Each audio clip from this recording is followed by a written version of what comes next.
Assalamualaikum warahmatullahi wabarakatuh.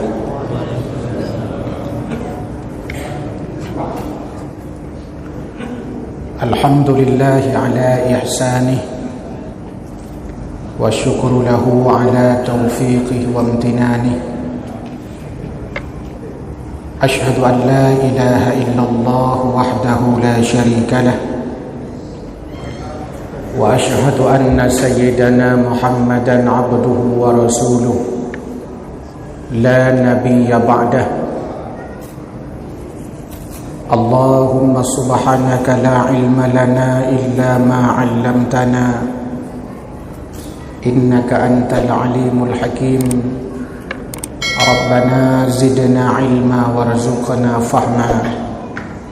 Rabbi shrah li sadri wa yassir li amri wahlul 'uqdatam min lisani yafqahu qawli birahmatika ya arhamar rahimin.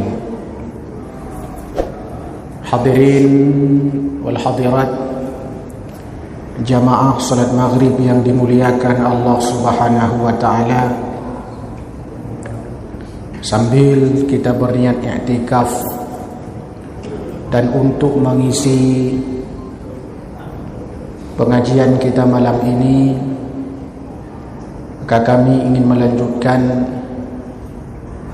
materi yang pada beberapa waktu yang lalu pernah kami sampaikan, yakni tentang al-ma'u wal hayah,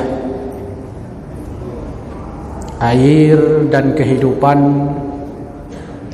dalam pandangan ilmu dan juga dalam pandangan Al-Quran. Di dalam kitab ini diurai bahwa banyak nikmat yang Allah berikan kepada kita manusia, di mana nikmat-nikmat itu la tuhsa, tidak bisa dihitung dan juga tidak bisa dikumpulkan,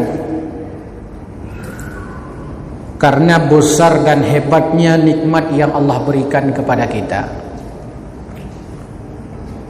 Dan itu ditegaskan Allah, wa in ta'uddu ni'matallah la tuhsuha. Nikmat yang telah Allah berikan kepada kita tidak bisa dan tidak mampu untuk kita menghitung dan menjumlahkannya. Di antara nikmat-nikmat tersebut, fahunaka, di sana ada pendengaran, as-sama'. As-sama'u, Allah memberikan kita pendengaran. Artinya Allah bukan hanya sekedar memberikan kita telinga, tapi telinga yang Allah berikan itu bisa kita gunakan untuk mendengar, as-sama'u, baik dalam pengertian lahiriah maupun dalam pengertian batiniyah. Ada orang punya telinga tapi tidak bisa mendengar secara lahiriah, tidak bisa mendengar suara. Ada juga orang yang punya telinga, dia bisa mendengar, tapi dia tidak bisa mendengar kebaikan, tidak bisa mendengar kebenaran, tidak bisa mendengar sesuatu yang mendatangkan kebaikan. Itu sama dengan punya telinga tapi tidak bisa mendengar pada hakikatnya. Kemudian Allah Subhanahu wa taala disebut di sini juga diberikan nikmat kepada kita, wal basara, melihat. Allah memberikan kepada kita bukan hanya sekedar memberi mata, tapi mata ini bisa melihat. Bukan hanya bisa melihat objek-objek yang sifatnya materi, tapi juga mestinya bisa melihat objek-objek yang sifatnya immateri. bukan hanya mampu melihat objek yang sifatnya fisik, tapi juga mestinya mampu melihat sesuatu yang metafisik. Nah, melihat sesuatu yang metafisik ini tentu bukan hanya menggunakan mata fisik kita, akan tetapi melihat dengan nurani, basirah. Kita mungkin tidak bisa melihat Ka'bah dengan mata kepala kalau berada di masjid ini, tapi basirah, nurani kita itu bisa melihatnya.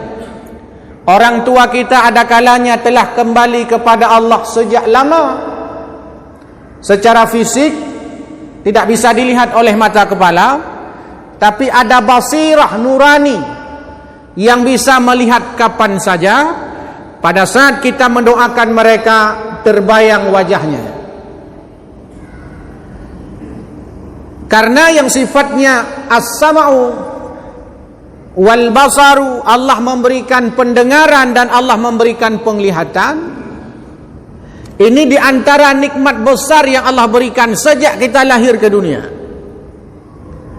Maka Allah gambarkan dalam surah As-Sajdah itu, yang sering dibaca oleh imam ketika subuh Jumat, bagaimana hebatnya Allah ketika lahir kita ke dunia. Allah subhanahu wa ta'ala memberikan kita as-sam'a, pendengaran, wal basara, wal afidah.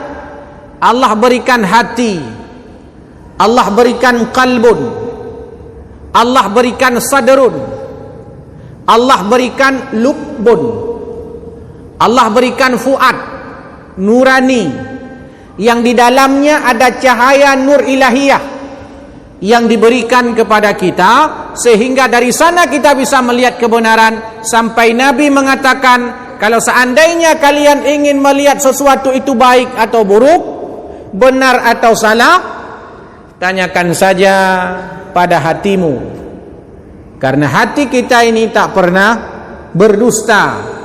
Yang sering berdusta itu lisan kita, yang salah mendengar itu telinga kita, yang sering salah lihat itu mata kita.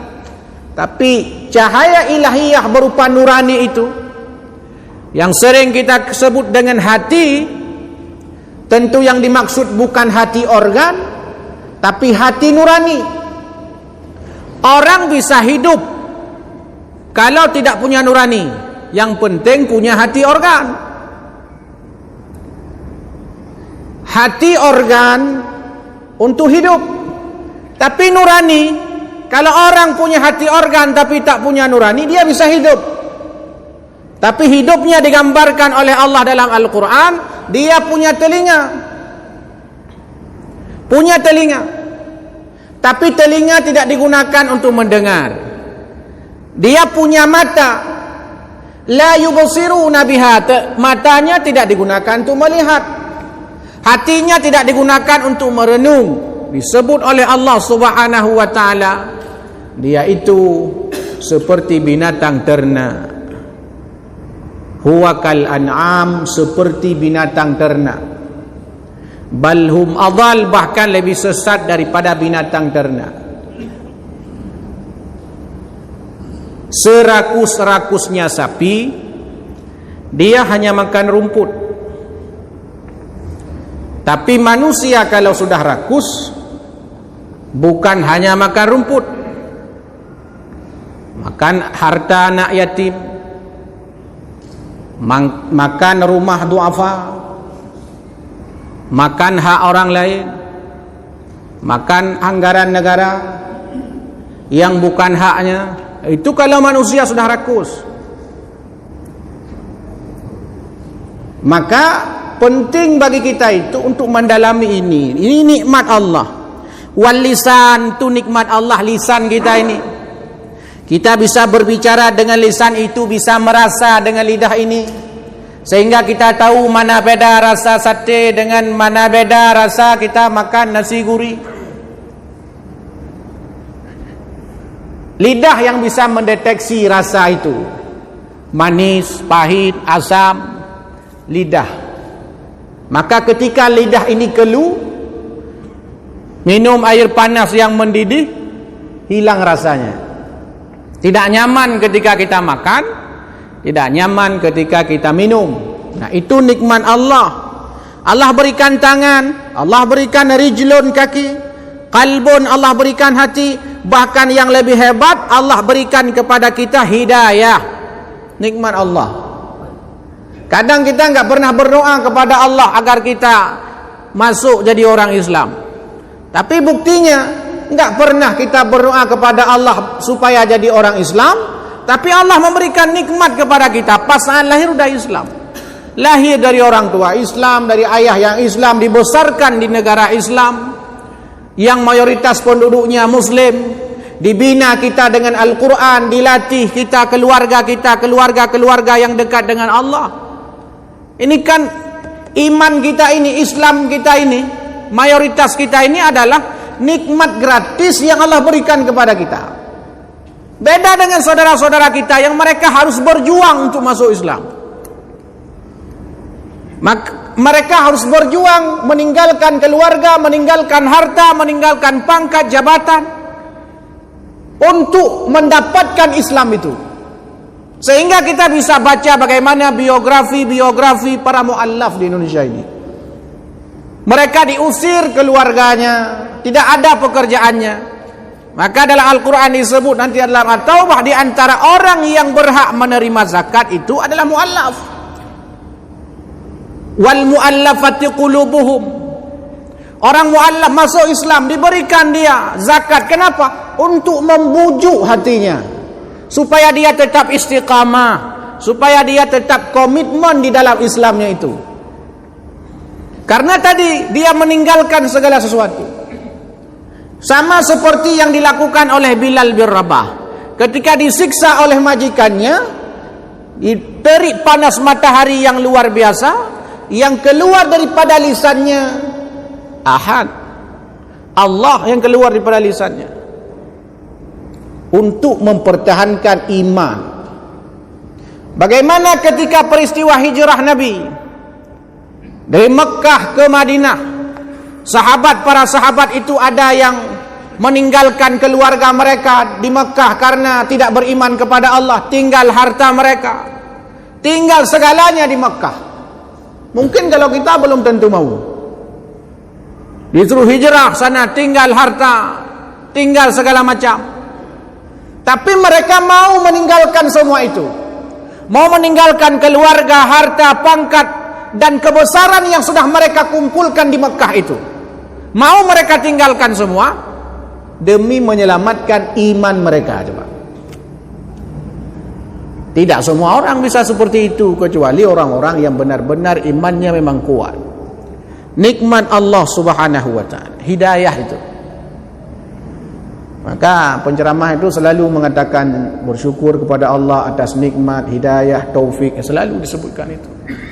Supaya menyadarkan alam bawah sadar kita bahwa Islam yang kita peroleh ini, iman yang kita dapatkan ini adalah dari Allah Subhanahu wa ta'ala. Allah berikan wal aqlu, akal, wal fikru, alat untuk berfikir. Allah berikan kita akal, itu semua nikmat. Ban sabah tubuh tanya mandu nikmat. Yang di tubuh kita ini semua nikmat, apalagi yang di luar tubuh banyak sekali juga nikmat-nikmat yang Allah berikan. Itu yang mesti kita sadari. Dan di antara nikmat-nikmat yang lain yang besar yang disebut adalah nikmat yang besar, di antara nikmat-nikmat yang tadi adalah al-ma, air. Air itu nikmat besar yang kadang kita tidak sadar. Makanya perlu adanya tazkirah, perlu adanya motivasi supaya kita bisa kembali ke alam bawah sadar kita. Air yang kita gunakan tadi untuk berwudu, minum kita tadi sebelum berangkat ke masjid ini, bahkan kadang sedang mendengar pengajian kita minum, itu nikmat besar dari Allah Subhanahu wa ta'ala. Nikmat besar. Cuman karena air kita terlalu banyak di Indonesia ini hari ini masih ada, maka sesuatu itu kita anggap biasa saja. Karena memang nikmat seperti itu, kita paham berapa besar pentingnya nikmat itu ketika nikmat itu nggak ada. Orang bisa menjual, orang bisa menukar kekuasaannya yang besar hanya dengan seteguk air minum. Kekuasaannya yang hebat bisa ditinggalkan, mau ditukar dengan seteguk air minum. Begitu pentingnya minum. Begitu pentingnya air dalam kehidupan kita. 70% tubuh kita ini air. Saya sering sampaikan, orang kita ini bisa tahan nggak makan seminggu. Seminggu nggak makan bisa tahan. Tapi 3 hari nggak minum, nya apa tu nunggu. Babah habis. Pijut kero tu tidak ada dua pijut. Begitu pentingnya air menyerap ke seluruh tubuh kita ini, 70%. Bahkan ayat sebelumnya itu pernah saya bacakan bagaimana Allah Subhanahu wa taala menjadikan segala sesuatu itu dari air. Segala sesuatu itu diciptakan Allah Subhanahu wa taala dari air untuk menggambarkan bahawa seluruh aktivitas hidup kita ini tidak luput daripada air. Apalagi kita orang beriman, ini tu penting sekali air itu. Dan di antara air-air yang penting adalah air hujan. Air hujan. Ma'us sama disebut dalam Al-Quran. Air dari langit. Air hujan. Air hujan itu dalam Al-Quran disebut tidak lebih, tidak kurang daripada 55 kali. Allah mengulang air hujan di dalam Al-Quran tidak kurang daripada 55 kali. Maka kata Syekh Manna Khalil Al-Qattan di dalam kitab Mabahis fi Ulumil Quran, kalau ada dalam Al-Quran satu istilah, yang istilah itu terus menerus diulang-ulang, itu menunjukkan bahwa pentingnya dipahami istilah itu. Pentingnya istilah itu untuk ditadabburi oleh manusia beriman. Ketika diulang-ulang, sama seperti kisah. Ketika Allah mengulang-ulang satu kisah di dalam Al-Quran, kisah Nabi Allah Adam alaihissalam dengan iblis di dalam surga, diulang-ulang oleh Allah dalam ragam surah. Kisah Bani Israel diulang-ulang oleh Allah dalam ragam surah. Kata Syekh Manna Khalil Al-Qattan, ketika ada kisah diulang-ulang, itu menunjukkan pentingnya kisah itu untuk ditadabburi, baik sebagai pelajaran atau teladan kepada kita manusia beriman yang hidup pada masa umat Nabi Muhammad SAW. Allah ulang-ulang, itu artinya penting. Itu sama seperti atasan kita. Atasan kita, dia memberi pesan-pesan yang sama setiap hari. Itu menunjukkan pentingnya pesan itu. Masuk kerja harus disiplin. Minggu depan ngomong lagi harus disiplin. Minggu depan ngomong lagi harus disiplin. Minggu depan ngomong lagi harus. Itu menunjukkan pentingnya penegasan taukid namanya. Pentingnya kisah itu. Pentingnya apa yang disampaikan itu. Maka Bapak Ibu sekalian berbahagia, itu air hujan. Kita alhamdulillah di Aceh, di Indonesia, hujan masih diberikan Allah Subhanahu wa taala. Walaupun ada beberapa daerah nanti ada yang kemarau, tapi kemaraunya enggak lama juga. Tapi walaupun enggak lama, susahnya bukan main kita, enggak turun hujan. Tapi di negara orang tandus daerahnya tidak turun hujan bertahun-tahun, maka nikmatlah paling tinggal di Indonesia ini. Kita sering dengar orang-orang yang sering pergi ke luar negeri, kita dengar kisah-kisah mereka di mana hidup di luar negeri, atau orang-orang yang pernah sekolah di luar negeri. Kita tanya, apa kesimpulan mereka? Nikmat sekali tinggal di Indonesia ini. Cuma karena kita jarang ke luar negeri, tapi kita nak mengaduk di Indonesia nyo, nak rencana pindah negara lo. Karena jarang pergi, atau enggak pernah pergi. Orang kalau pernah pergi pasti kesimpulannya Raja Salman coba. Raja Salman rekreasi ke Bali. Dulu 2000 berapa itu? Ke Lombok, ke Sabang. Begitu hebatnya. Dan ketika Allah Subhanahu wa taala menggambarkan surga di dalam Al-Qur'an dengan ada pohon-pohon, ada sungai-sungai,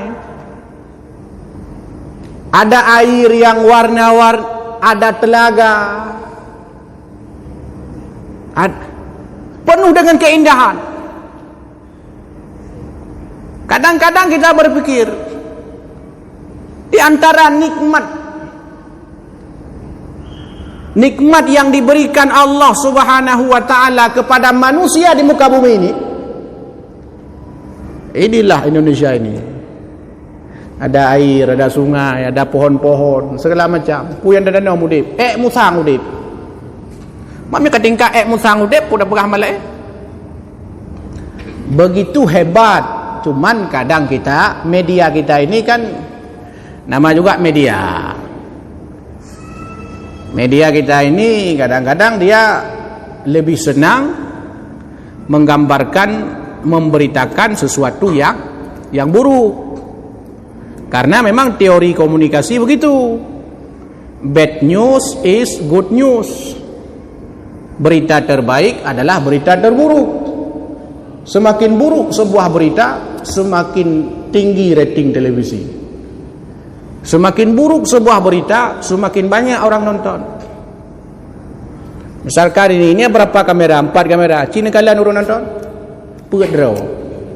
Nyampi hanai Pedro. Tapi coba yang lain. Kalau bukan mendengar, makanya coba di televisi kita itu enggak ada pengajian. Habis maghrib sampai jam 9 malam ada? Enggak ada. Karena dalam dunia televisi, Pak, ada namanya rating. Waktu terbaik dalam dunia televisi itu mulai jam 7 malam sampai jam 9 malam. Itu namanya waktu terbaik. Jam 9 malam sampai jam 7 malam sampai jam 9 malam itu orang paling banyak nonton. Ketika banyak menonton, banyak penonton, rating naik. Ketika rating naik, iklannya mahal. Sehingga kadang-kadang televisi kita hari ini tidak ada nilai program-programnya itu. Kenapa? Karena memang umat kita hari ini memang lebih senang yang enggak ada manfaat itu. Pengajian ada, pengajian full 1 jam di televisi kita itu, jam 3 malam. Yang nonton hantu, nonton malaik. Tapi kalau jam-jam sekarang, ini banyak ibu-ibu nonton TV ini. Gak rupah lah kau kena nonton bola ngebi. Kena lanjutkan sinetron yang sampai habis. Itu memang memberikan gambaran kepada kita. Kita tidak senang yang seperti itu kadang-kadang. Makanya tugas kita adalah menghidupkan media-media Islam itu. Jadi air itu, air hujan, nikmat yang besar dari Allah. Bahkan disebutkan dalam surah Al-Furqan, kata Allah, wa huwa alladhi arsala ar-riyah bushran baina yaday rahmatih. Dan dia Allah Subhanahu wa taala mengutus angin, ar-riyah, ar-rihu. Allah Subhanahu wa taala mengutus angin bushran baina yaday rahmatih, sebagai berita gembira sebelum datangnya rahmat Allah Subhanahu wa taala, yakni hujan. Sebagaimana kita pahami bahwa air hujan itu kan teori hidrologi. Ada penguapan, terjadi pemanasan, ada penguapan air laut naik ke atas, naik ke atmosfer, kemudian nanti digambarkan bagaimana butiran menjadi butiran es, jadi awan-awan besar. Kemudian pada akhirnya dikirim oleh Allah Subhanahu wa taala ar-riyah, angin. Ketika Allah kirim angin, maka di sanalah nanti Allah Subhanahu wa taala menerbangkan air itu dengan angin tersebut. Digambarkan Allah dalam Al-Qur'an. Diterbangkan oleh angin. Maka kadang coba, kita kan sering melihat misalkan mendung di Lok Sumawe, hujan kok di Puntet. Di bawah angin. Cuman karena kita mungkin jarang paham akan Al-Quran, kita biasa saja. Padahal itu sudah digambarkan skema siklus penguapan air sampai jadi hujan oleh Allah dalam Al-Quran. Cuman pertama kali dulu kita dengar di buku-buku geografi atau buku-buku apa itu yang terkait dengan hujan itu, sehingga kita pikir mungkin nggak ada dalam Al-Quran. Padahal sudah Allah gambarkan itu semua dalam Al-Quran. Allah kirim angin, kemudian turun hujan. Digambarkan oleh Allah hujan itu sebagai rahmatnya, rahmat Allah hujan itu. Maka jangan marah kalau turun hujan, baik mau pepet.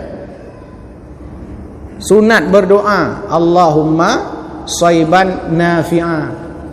Ya Allah, jadikan air hujan yang turun itu air hujan yang bermanfaat. Karena ada air hujan ketika turun terlalu banyak, debit air bertambah, membawa malapetaka bagi manusia. Ada banjir, ada longsor, itu gara-gara hujan juga. Turun air hujan, sedangkan gunung-gunung sudah kita gundulkan untuk kita buat kafe-kafe,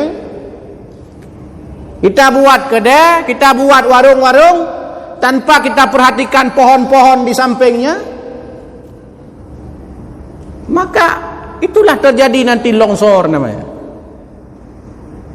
Kan sering kita pergi ke Gunung Salak, sini je Gunung Salak, Kiban bukit-bukit Gunung Salaknya, botak,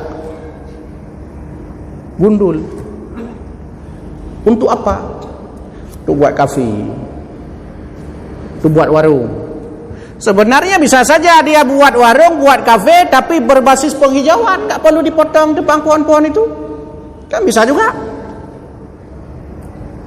Tapi ketika ditebang semua, nanti ketika hujan, itu bukit-bukit itu yang tanahnya kuning, turun hujan, kemana air memang ke jalan air itu mengalir, ke aspal. Nah, itu penting kita pahami, apalagi kita yang punya kafe di sana, atau kita tempat-tempat lain. Begitu indah. Jadi ada manfaat supaya tanah itu tidak erosi. Ada pohon, kemudian hujan, airnya diserap oleh pohon itu. Digambar Allah dalam Al-Quran. Yang perlu kita pahami itu. Karena itu rahmat Allah. Jangan sampai hujan menjadi laknat. Hujan ketika tidak bisa dimanfaatkan oleh manusia. Coba lihat Nabi Nuh, umat Nabi Nuh alaihissalam, diazab Allah dengan hujan salah satunya. Hujan turun 7 hari 7 malam. Ada yang mengatakan lebih daripada 7 hari 7 malam. Coba bayangkan, 7 hari 7 malam terjadi bandang besar, hingga air banjir besar, sampai airnya itu sampai ke gunung-gunung tinggi. Sebagai hikmah Nabi Allah Nuh alaihissalam membuat kapal di atas gunung yang dihina, dicaci maki oleh umatnya. Hujan juga turun. Kalau di Lok Sumawe enggak perlu 7 hari 7 malam. 2 malam kajut ini. Banjir. Ketika banjir, rupanya datang penyakit-penyakit tambahan lainnya. Padahal Allah Subhanahu wa taala menggambarkan dalam Al-Qur'an hujan itu sebagai rahmatnya, kasih sayang Allah kepada hambanya. Di mana Allah Subhanahu wa taala dengan air hujan itu digambarkan dalam Al-Qur'an, linuhyiya bihi baldatan maita, untuk menghidupkan negeri-negeri yang sudah mati, negeri-negeri yang tandus, negeri-negeri yang kering, negeri-negeri yang tidak ada air, negeri-negeri yang kemarau, hidup menjadi subur kembali, bisa tumbuh tanam-tanaman, bisa tumbuh pepohonan, bisa tumbuh segala macam, bisa hidup perkebunan, ada namanya nanti pertanian. Itu karena Allah Subhanahu wa taala menggambarkan dalam Al-Qur'an Air hujan itu rahmat Allah yang fungsinya linuhyiya bihi baldatan maita, untuk menghidupkan negeri-negeri yang kering, tandus. Nikmat Allah Subhanahu wa taala.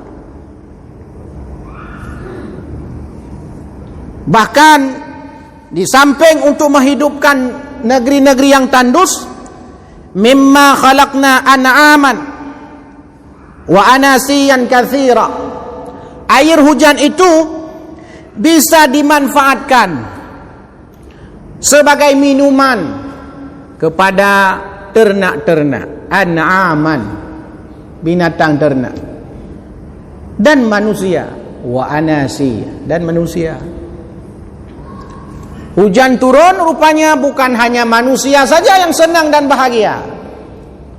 Bukan hanya manusia saja yang bahagia, binatang-binatang, hewan-hewan, itik, lemur, kambing, ikan, beberapa senang. Kenapa? Bahagia dapat nikmat dari Allah Subhanahu wa taala berupa air hujan.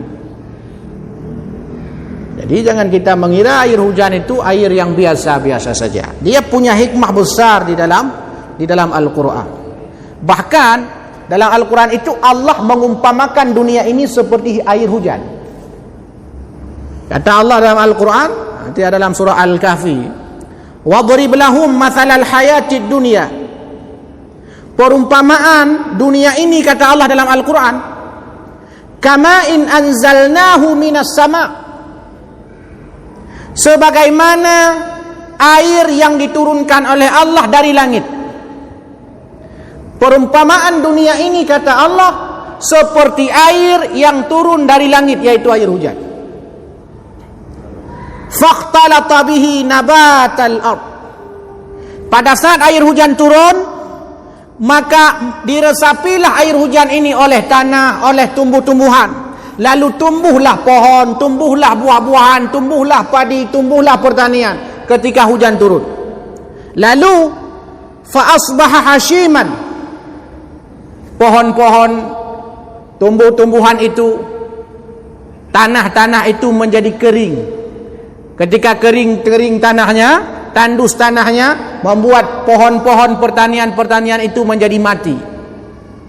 Lalu kata Allah, tadruhur riyah, dibawa oleh angin pohon-pohon tersebut, pertanian tersebut, tumbuh-tumbuhan tersebut. Itu gambaran dunia. Dunia ini indah, seperti air hujan turun, tumbuh segalanya di atasnya. Sehingga dunia ini mengindahkan mata. Ngon merek motor mentang kasih. Tahu motor gop uman beres tanya. Keindahan semua. Laksana air hujan yang turun ke bumi, lalu membuat bumi ini basah, tumbuh segala macam tumbuh-tumbuhan di atasnya, sehingga indah dipandang mata. Itu dunia. Indah. Kita melihat harta orang, kita juga senang. Kita melihat orang dapat pangkat jabatan, kita juga senang. Segalanya yang diperoleh oleh orang yang sifatnya duniawi, kita juga ingin mendapatkannya. Menyenangkan dunia ini. Maka dunia ini bukan disiapkan untuk orang-orang beriman, tapi dunia ini disiapkan untuk si kafir. Karena bagi si kafir ini surga dunia ini. Tapi bagi orang mukmin, dunia ini hanya ladang saja, tempat bercocok tanam, tempat menabung. Ad-dunya mazra'atul akhirah, tempat menabung. Kita tabung di dunia, kita tabung, nanti di akhirat kita ambil. Wal akhiratu khairu wa abqa. Di akhirat nanti kita ambil. Sama seperti orang tabung uang di bank itu. Ambil duit, uang, tabung di bank. Kalau enggak ada uang, pergi ke ATM, tarik. Kira-kira di akhirat seperti itu nanti. Kita tabung di dunia, nanti tarik pakai ATM di akhirat. Baiknya rencana tarik, punya anak tabung. Gak pernah tabung, jangan tarik. Baik dah gue lega punya anak peng kali nyo. Ngejak ATM dulu deh. Culok je kartu. Peng mesti bayar dari dalam. Inyan UBE dah tegon 30 juta hai debit. Kartu debit dalam. Pejik dibilang kartu karena memang anak ada tabung. Tidak ada tabungannya. Nanti ada orang di akhirat digambarkan dalam riwayat itu, dia enggak pernah menabung, kok minta. Atau dia menabung tapi untuk orang, bukan untuk diri sendiri. Dia beramal tapi bukan untuk diri sendiri, bukan untuk Allah. Tidak ikhlas. Dia beramal tapi untuk orang. Dia beramal tapi untuk pangkat. Dia beramal tapi untuk dunia. Dia beramal tapi untuk mendapatkan dunia, tapi beramal. Nanti di akhirat dia minta sama Allah, ya Allah, mana pahala salatku? Mana pahala salatku ya Allah? Mana pahala puasaku? Mana pahala sedekahku? Mana pahala ibadahku ya Allah?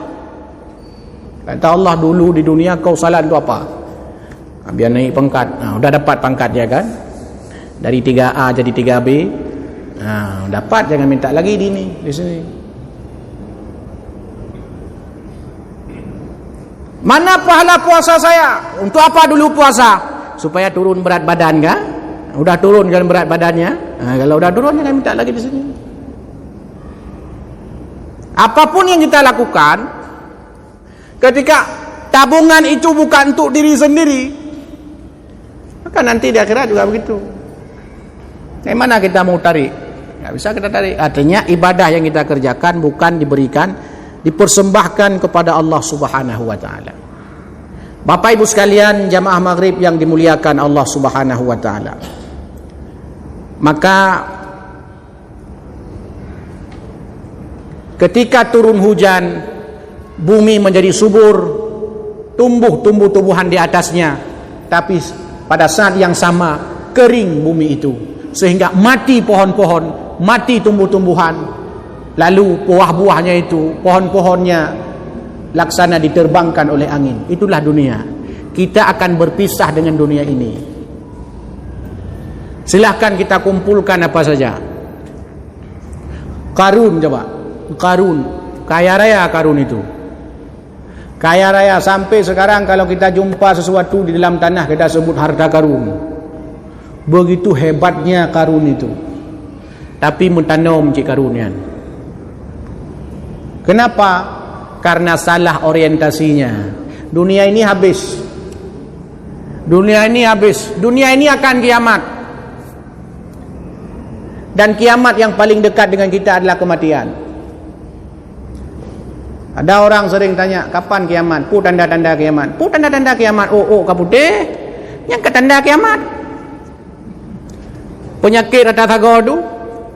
Asam urat luar biasa. Kerupuk muli yang hanya dapat jolehnya tanda kiamat. Apa itu tanda kiamat? Tanda kiamat ini matahari terbit dari barat begini begitu kan? Hanjit pajuh kerupuk muli yang tanda kiamatnya.